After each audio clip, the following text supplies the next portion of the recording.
ഇന്ന് നമുക്ക് ചായക്കട സ്റ്റൈലിൽ മുളക് ബജ്ജി തയ്യാറാക്കിയെടുക്കാം. അതിനായിട്ട് ബജ്ജി മുളക് കഴുകി വൃത്തിയാക്കി വെച്ചിട്ടുണ്ട്.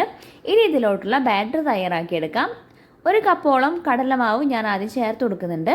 ഇതിലേക്ക് ആവശ്യത്തിന് മുളക് പൊടി, മഞ്ഞൾപ്പൊടി, നല്ല ജീരകത്തിൻ്റെ പൊടി, ഉപ്പ് എന്നിവ ചേർത്ത് കൊടുത്തതിന് ശേഷം ആവശ്യത്തിന് വെള്ളം കൂടെ ഒഴിച്ചിട്ട് ഞാൻ ഈ ബാറ്റർ ഒന്ന് തയ്യാറാക്കിയെടുക്കുന്നുണ്ട്. തയ്യാറാക്കി വെച്ചിരിക്കുന്ന ബാറ്റർ ഞാനൊരു വലിയ ഗ്ലാസ്സിലോട്ട് ഒഴിച്ചു കൊടുക്കുന്നുണ്ട്. ഇതിലേക്ക് ഡിപ്പ് ചെയ്തിട്ടാണ് നമ്മൾ ബജ്ജി നന്നായിട്ടൊന്ന് ഫ്രൈ ചെയ്തെടുക്കുന്നത്. ഇങ്ങനെ ചെയ്യുന്നത് കൊണ്ട് ബജ്ജി മുളകിൽ ബാറ്ററൊക്കെ നന്നായിട്ടൊന്ന് പിടിക്കും കേട്ടോ. ഇനി നമുക്ക് തിളച്ച് വരുന്ന നമ്മുടെ വെളിച്ചെണ്ണയിലോട്ട് ഡിപ്പ് ചെയ്ത് വെച്ചിരിക്കുന്ന ബജ്ജി ഇട്ട് കൊടുക്കാം. മീഡിയം ഫ്ലെയിമിലോട്ടിട്ട് നന്നായിട്ടൊന്ന് ഫ്രൈ ചെയ്തെടുക്കാം. രണ്ട് വശവും നന്നായിട്ടൊന്ന് ഫ്രൈ ചെയ്തെടുക്കുന്നുണ്ട്. ഏകദേശത്തെ നന്നായിട്ടൊന്ന് ഫ്രൈ ആയിട്ടുണ്ട് കേട്ടോ. ഇനി നമുക്കിതൊന്ന് മാറ്റി വയ്ക്കാം. അപ്പോൾ നമ്മുടെ വളരെ ടേസ്റ്റി ആയിട്ടുള്ള മുളക ബജ്ജി ഇവിടെ തയ്യാറായിട്ടുണ്ട് കേട്ടോ. എല്ലാവരും ഒന്ന് ട്രൈ ചെയ്ത് നോക്കണേ. നമ്മുടെ ഇന്നത്തെ വീഡിയോ ഇഷ്ടപ്പെട്ടെങ്കിൽ ലൈക്ക് ചെയ്യുക, ചാനൽ സബ്സ്ക്രൈബ് ചെയ്യാൻ മറക്കല്ലേ.